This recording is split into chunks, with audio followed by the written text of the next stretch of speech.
Okay, so yeah, for the past couple of weeks, me and a couple of mates have been doing sort of redesign challenges with each other. Last weekend, we actually made it into a wee video, and a couple of folk had mentioned that they might want to see breakdowns. So I'm going to go through mine. Sometimes I see sound designers show reels or videos, and I wished I could have like peered into their sessions. So hopefully, this serves that for someone. Hopefully, but yeah. Couple of things to go over. I'm just going to go over the boring stuff quickly, the character movement stuff. But this scene is split up into two things, like a run and then a big shot. Obviously the big things like the shooting, but I wanted to put some time into the running. So yeah, I'll go through that quickly first.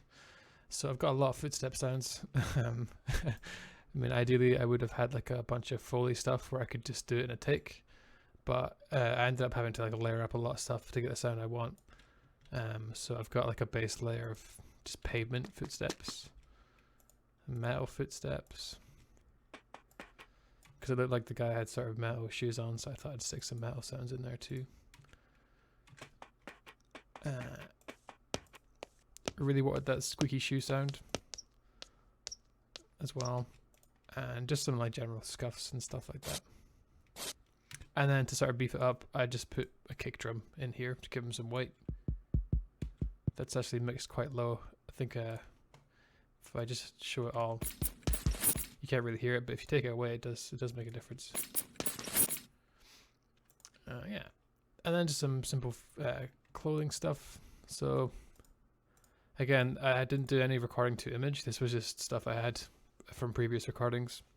So literally just I think a guitar bag and my backpack, just sort of shoving it around, and some keys as well. But this just gave him, because he's got like a lot of grenades and stuff on him, so that's what to give him that sort of classic soldiery sound. And then I just shook my mic stand about to give a sort of gun rattle effect. But yeah, that's the kind of boring stuff out of the way. Yeah, I tend to try and grip up all these things. It can be annoying to like go through, but a bit of OCD. I just like to keep it all sorted so I can sort of move on. I actually tend to bust things together, so I'll grip actual sounds all into one channel. So all of those character stuff gets sent to one channel where I can affect them. So I've got a couple of things going on. I put it all to mono, which in respective is a bit of a mistake, but I just want to, because he walks across the screen, so I kept it in mono so I could like pan it. But it maybe thinned everything out a little bit. But yeah. But not the gun, right? I put a lot of time into this to try and get it sounding right, because it's a very cool scene. The gun itself looks kind of sci-fi. It looks like a grenade launcher, so it's not like an explosion. It's more of a sort of launching sound. So that's kind of where I was going for. With these kind of things, I'll try and start with the bass sound. And my go-to thing is just like a kick drum sample. So I've modded the hell out of this. Let me just try and... So even then, there's still some effects going on, because I think it's bus to this. So there's loads of stuff here, but yeah. So I think I just EQ'd it where I just take out all the highs. I put it in mono for bass. So that's a bit of chorus, and then just distorted the hell out of it to make it sound fat, punchy. But that was like my bass layer. And then these are my mid tones for the gun. It's a simple button, as if you're pulling the trigger. A door slam's a classic. Again, just get started to all hell. I live right next to a park where there's fireworks, so every year there's a good chance. I've got a lot of firework recordings, so that's one of them here. Nothing processed there at all, actually. That's just, like, again, it's getting affected by all this, but I've not done anything to that sound. Okay, this is kind of stupid, but so this is just me slapping the top of a bottle, and I think I've kind of, I mean, unfortunately, Cubase, the pitch shifting isn't great. I can't like draw it, But for example, I can go into here and like do a line, so it's, yeah, you can hear at the end there's a bit of a sort of rise in pitch, but otherwise, yeah, it's just me slapping a bottle, and then I've put quite a lot of effects on it.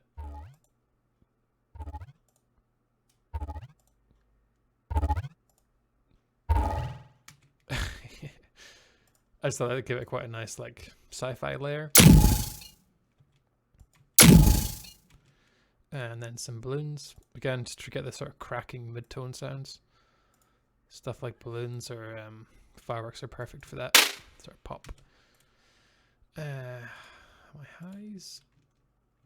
I started doing this quite a lot, just using white noise and like a small volume envelope. It's a really quick way just to sort of fill up a frequency spectrum. Oops. So yeah, really simple. So that tail. Again, I was trying to emphasize this little sort of blue, what would you call that thing with the highs? And just some more clicky stuff. And then, just to make it sound a bit more impactful, I did a sort of wind up before the hit. So I mean, there's nothing in the video to indicate this sound is needed, but if you take it out, it sounds a little bit less impactful. Or at least to me it does. But yeah, and then finally the rockets. So this is pretty simple actually, just a bunch of, I think, 2 recordings of an airplane passing overhead that I just slowly pitch down. I think this is just the same but higher pitched. And then just some thunder as if it's sort of ripping through the air. And then to finish it off, I just did a couple of character movement things. So again, this is just white noise that I've put through a filter. And again, these kind of things really sort of sell the whole movement. And that looks or sounds pretty weak without these. And then finally, so yeah, one of the cool things that happens in this is there's a big time slowdown. So instead of going through every single file and pitching them all down, I bounce them to separate tracks and then just split it up when the slow motion happens. So yeah, the start bit sounds like this. This is pretty mastered by this point. I don't think there's anything going on in here. No, I'm sure there's something else. Oh yeah. Where's my stereo track? Come on. Okay, cool.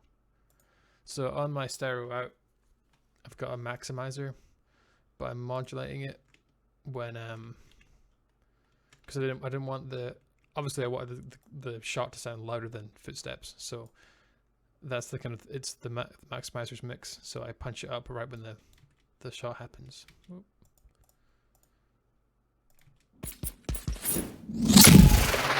Just to give it as much volume as I could. And that's without it, so there's a huge difference there. Then again with it.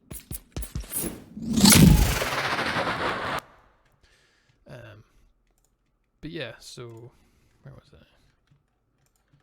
Oh, my mouse has just died. Oh no, there he is. So yeah, I split it into 2 parts, and then I literally just pitch this down over time. Oh, my keyboard stopped working. Great. So that really helped sell the whole slowing down time thing. Also, like, I wasn't sure. I don't know if the actual shot sounded cooler like that or without it. I don't know. Oh, it doesn't sound. There's definitely certain qualities of that gets left out with the pitch down, but still, it's doing service. Yeah, and then lastly, I just put this sort of cinematic-y sine wave to again help sell the slow-mo.